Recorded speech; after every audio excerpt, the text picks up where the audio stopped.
C'est une question à laquelle il n'est pas forcément facile de répondre. L'AVC, en fait, c'est une pathologie qui est liée à une occlusion d'une artère au niveau du cerveau. Cette occlusion peut être de très courte durée, ce qui donne ce qu'on appelle un AVC transitoire, avec une régression rapide des symptômes, ou bien elle peut être de plus longue durée, et voire même définitive, et puis entraîner des lésions qui peuvent être définitives. Et cette occlusion de l'artère peut avoir de multiples causes. Parmi ces causes, il y a des occlusions qui sont d'origine artérielle à proprement dit. On peut avoir un caillou qui prend son origine à l'intérieur du cœur et qui, par l'aorte, monte jusqu'au niveau du cerveau et va causer l'AVC. Et ces AVC d'origine cardiaque représentent environ 15 à 30% des AVC. Alors comme j'ai dit tout à l'heure, en fait, le mécanisme de base, c'est que vous avez un caillou qui se forme à l'intérieur du cœur et qui va partir dans la circulation, aller au niveau du cerveau. Et il y a des facteurs cardiaques qui peuvent favoriser la formation de ces cailloux. Le facteur le plus fréquent, celui qu'on recherche le plus souvent, c'est ce qu'on appelle la fibrillation auriculaire.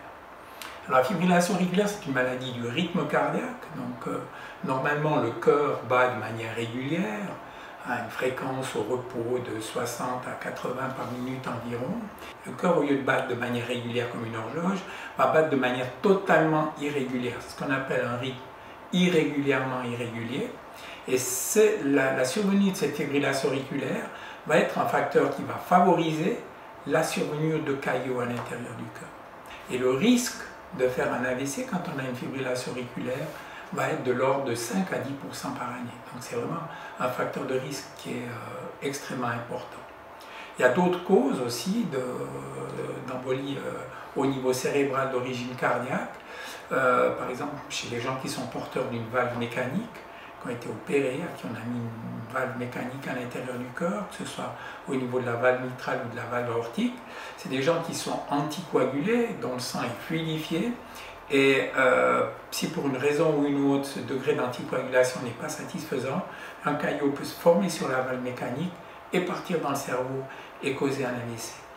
Il y a aussi d'autres causes qui sont plus rares, des maladies infectieuses qui touchent les valves, comme les endocardies par exemple. Et ça, c'est des cas qui sont quand même, je dirais, relativement exceptionnels. Puis à côté de ces causes qui sont des causes classiques, bien connues, il y a des causes plus discutable, on dira, où la relation entre le fait de faire un AVC et puis le problème cardiaque est moins clair. Par exemple, c'est ce qu'on appelle le foramen ovale perméable, c'est un petit trou qui se trouve entre les deux oreillettes, au niveau duquel un caillot peut passer et se diriger au niveau du cerveau. C'est une pathologie que l'on recherche chez les gens jeunes qui font des AVC. Et où là, c'est beaucoup plus difficile d'établir avec certitude la relation de causalité entre les deux. La grande difficulté lorsqu'une personne présente un AVC, c'est de déterminer quelle en est la cause. Est-ce que justement c'est un de ces problèmes artériels? Est-ce que c'est un problème cardiaque? Est-ce que c'est un problème local au niveau du cerveau? Le souci étant d'éviter les récidives. Si on a une cause claire à l'AVC, une personne a une carotide qui est rétrécie à 90%, qu'il a fait l'AVC dans le territoire de cette carotide, on ne va pas faire une quantité d'examens pour exclure une fibrillation auriculaire, parce que la cause est, entre guillemets, évidente. Par contre, si on a une personne âgée, on sait que les personnes âgées ont fréquemment de la fibrillation auriculaire, qui fait un AVC, avec des lésions par exemple multiples, pas seulement d'un côté, mais à 2 endroits ou 3 endroits au niveau du cerveau, et chez qui les examens vasculaires sont tout à fait normaux, là, le degré de suspicion de fibrillation auriculaire va être beaucoup plus élevé et on va faire des investigations beaucoup plus approfondies pour exclure ou établir l'existence de cette fibrillation auriculaire. Et donc le rôle du cardiologue à ce niveau-là, c'est vraiment d'investiguer, de rechercher, de faire le maximum pour retrouver pourquoi un patient a fait un AVC. Le cardiologue n'a pas vraiment de rôle dans le traitement de l'AVC, parce que le traitement de l'AVC, encore une fois, il va être le fait essentiellement des médecins hospitaliers, des médecins urgentistes et puis des neurologues qui vont s'en occuper en urgence. Sur le plan du traitement, le rôle du cardiologue va dépendre justement du résultat de ces investigations. Et donc si les investigations effectuées mettent en évidence une cause cardiaque à l'AVC, ben c'est là que le cardiologue va intervenir. Alors, de nouveau, la pathologie la plus fréquente, c'est la fibrillation auriculaire. Et le fait de mettre en évidence une fibrillation auriculaire va fondamentalement changer le traitement du patient qui a fait un AVC. Donc là, on ne se trouve pas dans le traitement du patient lors de son AVC, mais du patient qui a fait un AVC et chez qui on veut prévenir des récidives de cet AVC. Et à ce moment-là, si on a mis en évidence une fibrillation auriculaire, on va anticoaguler le patient, on va lui donner un médicament fluidifiant qui va être différent de l'aspirine ou du clopidogrel qui sont des anti-agrégants plaquettaires. Le traitement anticoagulant, c'est un traitement fluidifiant qui agit de manière différente et qui va avoir un effet antithrombotique, vraiment, qui va agir contre la formation de caillots. Donc il y a tout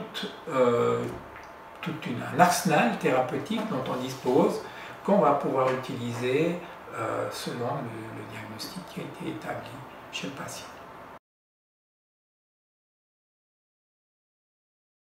Pour ce qui concerne les causes cardiaques, je pense que probablement l'élément le plus important pour nous, sous l'angle du cardiologue, c'est de nouveau le diagnostic précoce de la fibrillation auriculaire.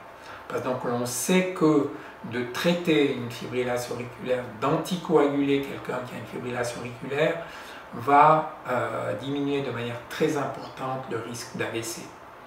Donc c'est extrêmement important de détecter précocement la fibrillation auriculaire et si on la détecte précocement et qu'il y a ces facteurs de risque, évidemment après l'avis d'un cardiologue, de traiter, d'anticoaguler les gens préventivement avant qu'ils aient fait un accident vasculaire cérébral. Et puis, le dernier point, c'est que faut-il faire en cas de suspicion d'AVC.